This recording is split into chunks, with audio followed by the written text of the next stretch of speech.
अब हम आपको समझाते हैं SLR। इस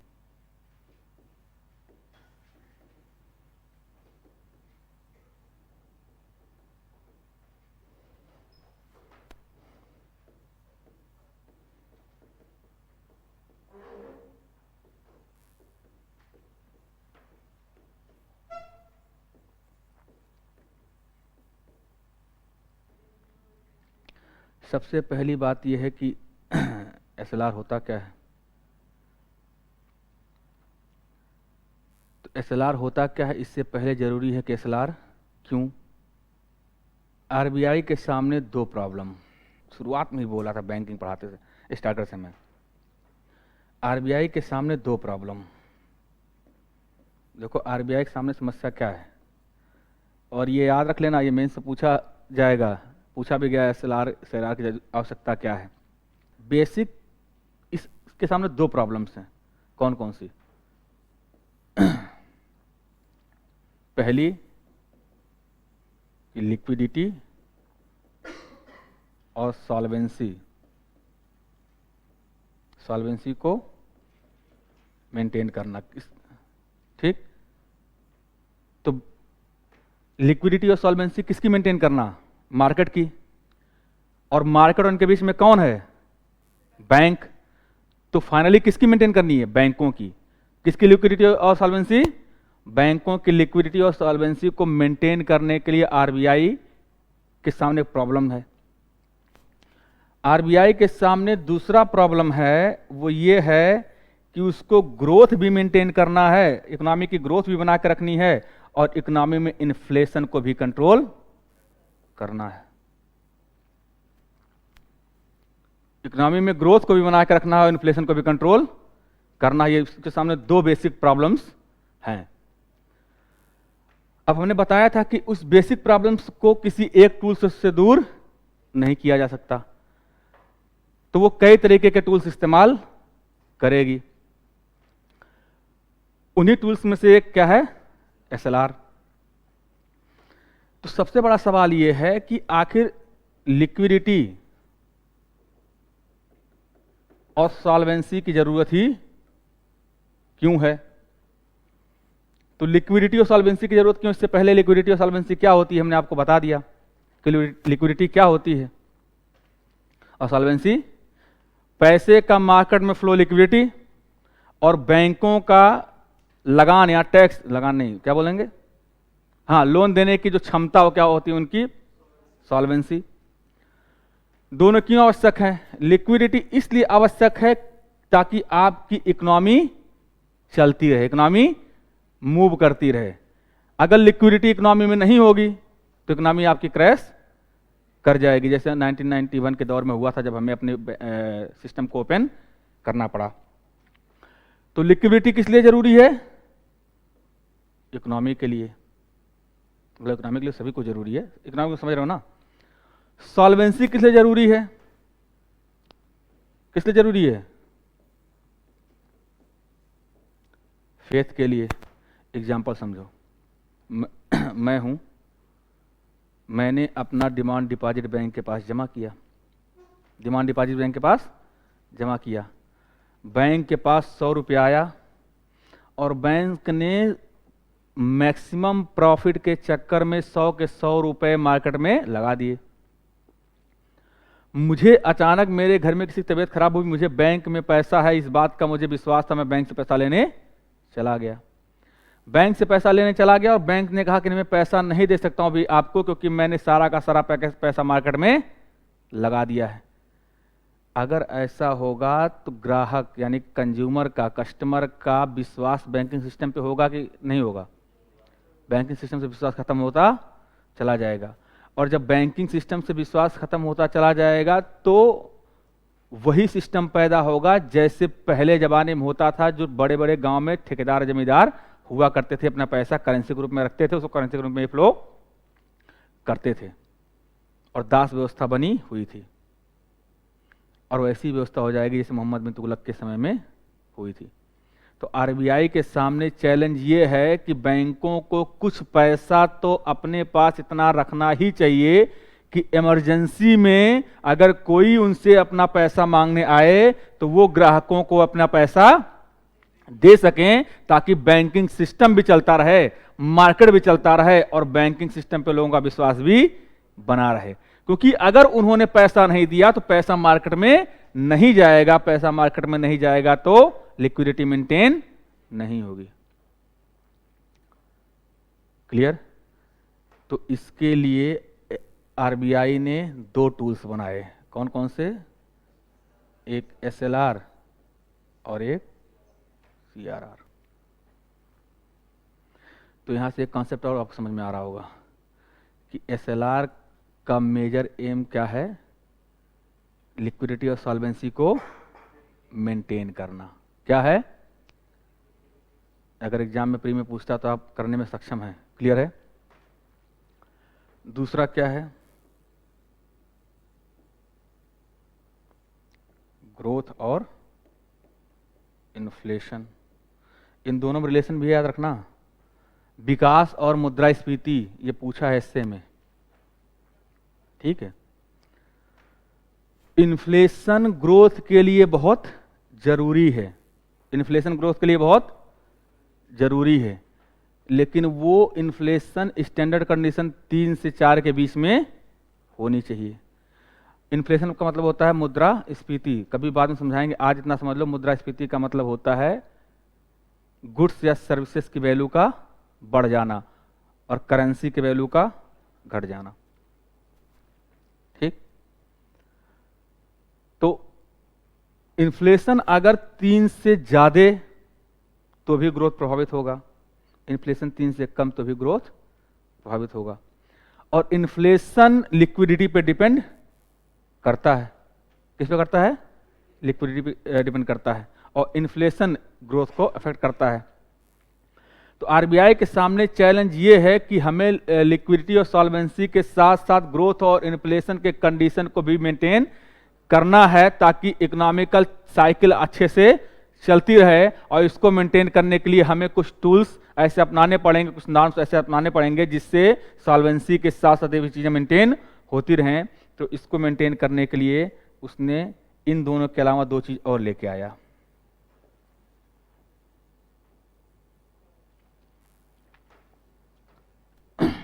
क्लियर है?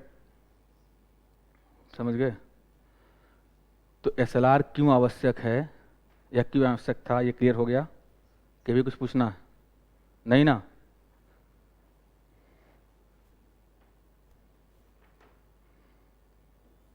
अब आते हैं एसएलआर क्या है।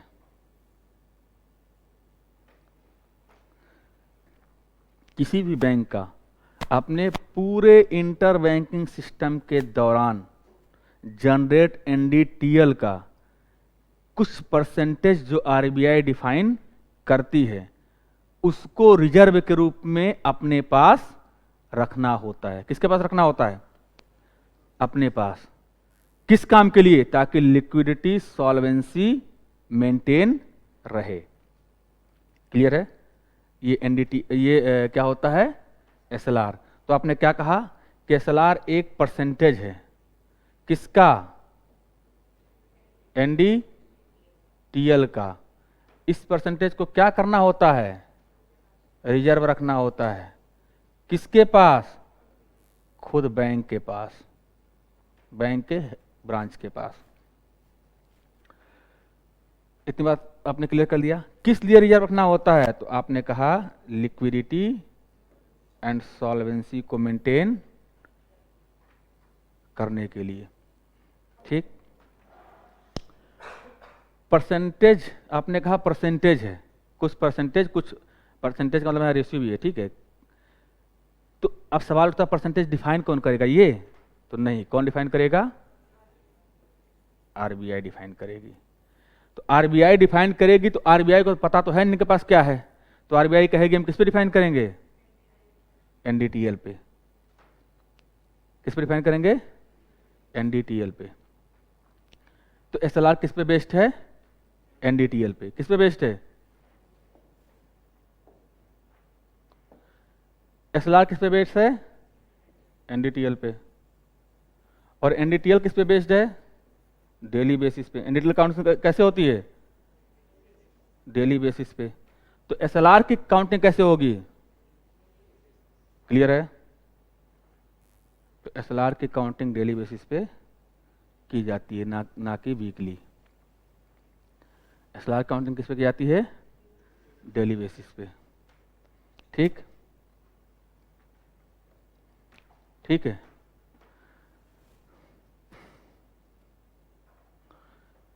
तो आपने कहा कि एसएलआर एक रेशियो होता है और ये एनडीटीएल पे होता है और एनडीटीएल डेली बेसिस पे होता है, तो आपने कह दिया डायरेक्ट कि ये भी डेली बेसिस पे काउंट होता है। अब सवाल ये है कि ये रेशियो कितना होता है। तो इसके लिए दो कंडीशन है। पहले 1994 से पहले, ठीक है, किससे पहले? 1994 से पहले आरबीआई ने इसके लिए दो लिमिट तय की थी, एक मैक्सिमम लिमिट और एक मिनिमम लिमिट। मैक्सिमम लिमिट थी 40%, किसका? कुल एनडीटीएल का। और मिनिमम लिमिट थी 25%, किसका? एनडीटीएल का। ठीक। लेकिन 1994 में रेगुलेशन हुआ, किसका? आरबीआई का। आरबीआई ने रेगुलेशन किया और रेगुलेशन करके धारा को क्या बोलते हैं? हाँ नहीं, धारा है, मान लो यार कुछ भी नहीं, धारा 24 में अमेंडमेंट किया और अमेंडमेंट करके कहा कि इसकी जो मिनिमम लिमिट है वो हमने समाप्त कर दिया। क्या कर दिया? समाप्त कर दिया। क्या कर दिया? समाप्त कर दिया। मतलब क्या है? एसएलआर 1994 से पहले कैसा था? इसकी एक मैक्सिमम लिमिट थी जो 40% थी कुल एनडीटीएल का। फिर मिनिमम लिमिट कितनी थी? 25%, किसका? एनडीटीएल का। रेगुलेशन हुआ 1994 में, कौन से धारा में? धारा 24 में। और रेगुलेशन के बाद अब कंडीशन ये है कि जो मिनिमम लिमिट है वो 0 कर दी गई है और जो मैक्सिमम लिमिट है वो कितनी कर दी गई? कितनी अभी भी है? 40। तो अगर आपसे कोई पूछता है कि बताइए एसएलआर की लिमिट कितनी है, तो आप बोलेंगे 0 to 40%। मतलब आरबीआई 0 से 40% के बीच में टोटल एनडीटीएल का एसएलआर घोषित कर सकती है। क्लियर है? अब आपके लिए होमवर्क ये है कि प्रेजेंट का एसएलआर कितना % है। तो आपको पता चल गया कि एसएलआर क्या है, आप समझ गए एसएलआर कौन जारी करता है, आप ये भी समझ पाए एसएलआर किस पे जारी किया जाता है, आप ये भी समझ गए कि एसएलआर की काउंटिंग किस बेस पे की जाती है, आपको ये भी पता चला कि एसएलआर की मैक्सिमम मिनिमम लिमिट में क्या चेंज हुआ है। अब सवाल उठेगा कि बैंक ये कहेगा कि ठीक है, हमें एसएलआर किस में रखना है, करेंसी में या गोल्ड में या किसी और चीज़ में? तो आरबीआई कहेगी कि जिसमें मैं करेंसी रखता हूँ उसी में भी आप भी रखिए। तो एसबीआई कहेगी कि आप एसएलआर को मेंटेन कर सकते हैं 3 चीज़ों में। किसमें? पहला करेंसी में, किसमें? करेंसी में, दूसरा गोल्ड में और तीसरा गवर्नमेंट सिक्योरिटीज में। अब थोड़ा सा मैं आपको एक चीज और बता देता हूं। करेंसी के साथ एक पॉजिटिव पॉइंट भी जुड़ा है, एक नेगेटिव पॉइंट भी जुड़ा है। पॉजिटिव पॉइंट ये है कि इसकी लिक्विडिटी हाई है, लिक्विडिटी हाई है। नेगेटिव पॉइंट ये है कि ये खुद में इंक्रीमेंट नहीं करती है। आप पैसा जेब में रखे रहिए, उसमें कोई भी इंक्रीमेंट होने वाला नहीं, पैसा जेब में रखे रख के बढ़ता नहीं है, तो इसका सेल्फ इंक्रीमेंट नहीं है, सेल्फ इंक्रीमेंट नहीं है। गोल्ड के साथ क्या है कि गोल्ड के साथ पॉजिटिविटी ये है कि गोल्ड लॉन्ग टर्म का इन्वेस्टमेंट है। एक पॉजिटिविटी ये है कि गोल्ड लॉन्ग टर्म का इन्वेस्टमेंट है, आपको प्रॉफिट देता ही देता है। इसको आप घर में भी रखें तो कोई खराब होने वाली चीज़ नहीं है। करेंसी को घर में रखेंगे तो गल जाएगी, फट जाएगी, या कहीं को करेंसी जैसे गवर्नमेंट ने अचानक चेंज कर दिया तो चेंज करने से वो मिट सकती है। दूसरा ये है इसकी पॉजिटिविटी कि प्रेजेंट दौर में, एरा में गोल्ड का जो लोन है, गोल्ड पे जो दिया जाना लोन है वो आसानी से मिल जाता है, गोल्ड की डिमांड बढ़ी है। लेकिन इसके साथ भी एक ड्रॉबैक है। वो ड्रॉबैक ये है कि इसका डिमांड और सप्लाई वो मार्केट के बेस पे चलता है, ना कि आरबीआई की तरह रूल बना करके करेंसी के अप एंड डाउन पे। इसका भी जो रेट है वो किस पे चलता है, डिमांड और सप्लाई। मार्केट में जैसी डिमांड होगी वैसी सप्लाई होगी, वैसे उसका रेट ऑफ इंटरेस्ट या उसकी परचेजिंग पावर बढ़ेगी या घटेगी। लेकिन अमूमन गोल्ड की परचेजिंग पावर घटती हुई हमने अभी तक नहीं देखी हुई है। क्लियर है। और गवर्नमेंट सिक्योरिटीज वो होती हैं जिनको जारी तो गवर्नमेंट करती है, लेकिन इसको बेचती कौन है, आरबीआई। गवर्नमेंट सिक्योरिटी का मतलब होता है गवर्नमेंट जिम्मेदारी लेती है कि ये मेरा डॉक्यूमेंट है, इसको अपने पास रखो और इसको रख करके हमें पैसा दो। तो उसकी जिम्मेदारी कौन लेता है, कौन लेता है, गवर्नमेंट। बेचता कौन है, आरबीआई। क्लियर है। और ये गवर्नमेंट सिक्योरिटीज होते हैं 90 डेज के, 180 डेज के, 365। 3 तरीके के गवर्नमेंट सिक्योरिटीज होते हैं। और इसका एक एग्जांपल आपको पता है, treasury bill. Treasury bills, treasury bills एक गवर्नमेंट सिक्योरिटीज है। क्लियर है, समझ गए। तो एसएलआर में इतनी बात समझ में आ गई। अब एक छोटा सा कॉन्सेप्ट समझाता हूं आपको, बहुत इंपॉर्टेंट है। जैसे समझो, इसको समझना बहुत बेसिक चीज है। एसएलआर है, मैंने एमएसएफ का नाम लिया था ना। आखिर एमएसएफ करता क्या है, एमएसएफ की जरूरत ही क्यों पड़ी, वो समझाता हूं मैं। बोलने तो मैं एक लाइन में बोल दूंगा अभी कि एमएसएफ होता है जो इंटर बैंकिंग सिस्टम को मेंटेन करने के लिए आरबीआई पैसा देता है 9% से ज्यादा ब्याज पे, लेकिन वो मजा आएगा नहीं। तो समझो कैसे है। मान लो कि आरबीआई ने ये कहा एसबीआई से कि भैया आपका 15 तारीख का जो एनडीटीएल है वो 100 रुपया है।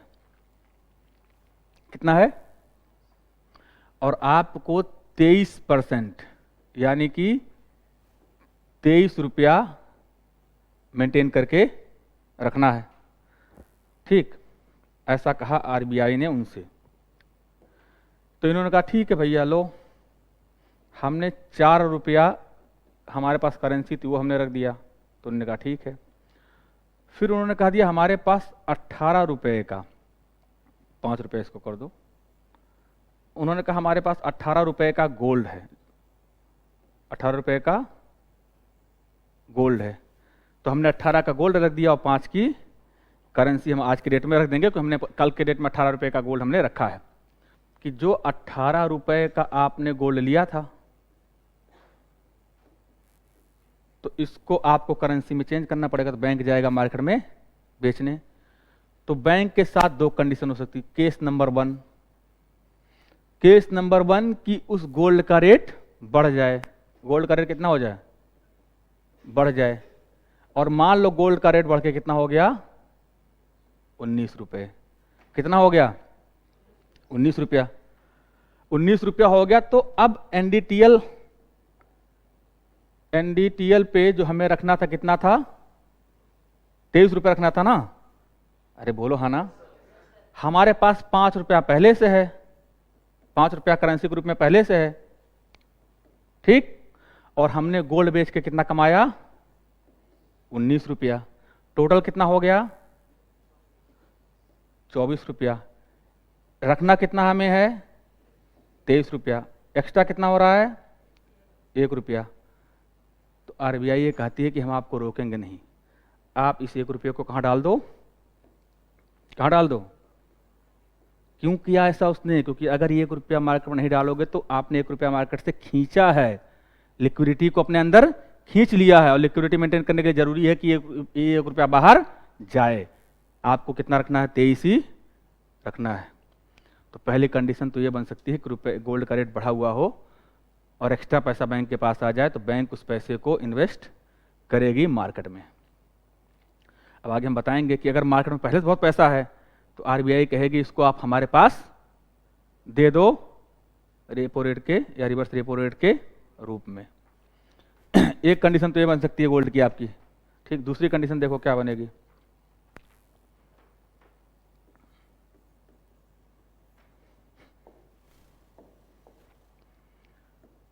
दूसरी कंडीशन ये है कि जब ये मार्केट में बेचने जाए तो गोल्ड का रेट डाउन हो। गोल्ड कितना रुपया हो?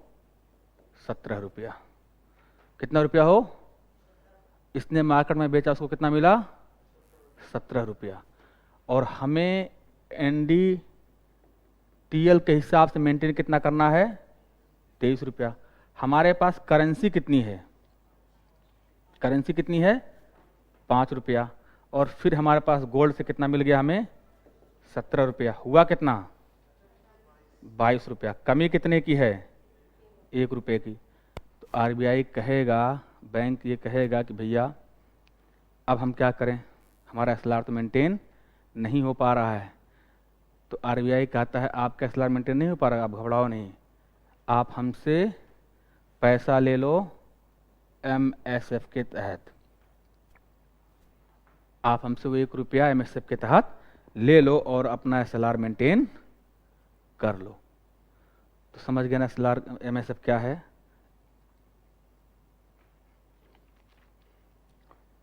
तो यहाँ तक पूरा आपका एसएलआर क्लियर हो गया। अब एक कॉन्सेप्ट और है, हमें देखना है कि एसएलआर और लिक्विडिटी का रिलेशन क्या है। एसएलआर और लिक्विडिटी के बीच क्या रिलेशन है? देखो, एसएलआर कितना रखना है? 23 रुपया। एसबीआई के पास है कितना? 100 रुपया।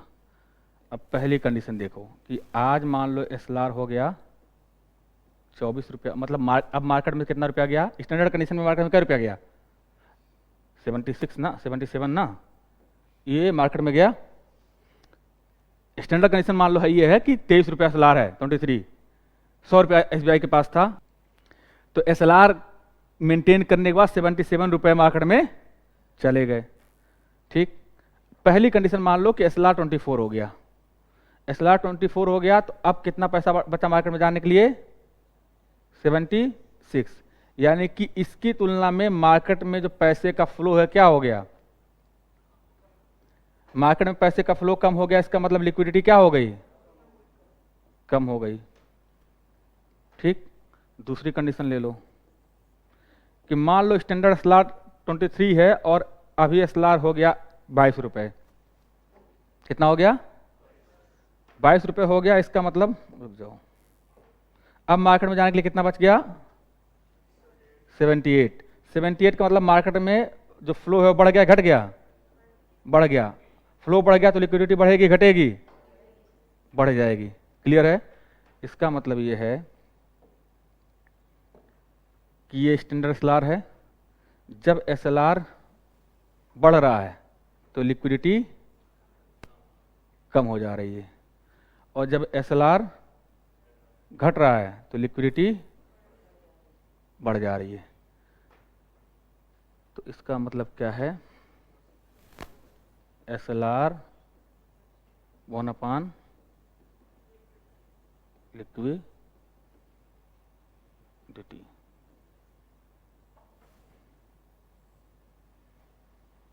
ठीक। क्लियर है? एसएलआर, इसका मतलब एसएलआर बढ़ेगा तो लिक्विडिटी घटेगी, एसएलआर घटेगा तो लिक्विडिटी बढ़ जाएगी। क्लियर? इतना समझ गए? तो ये पूरा कॉन्सेप्ट था आपके एसएलआर का, ठीक। तो अगली किसी क्लास में हम डिस्कस करेंगे सीआरआर और आगे की पूरी प्रक्रिया।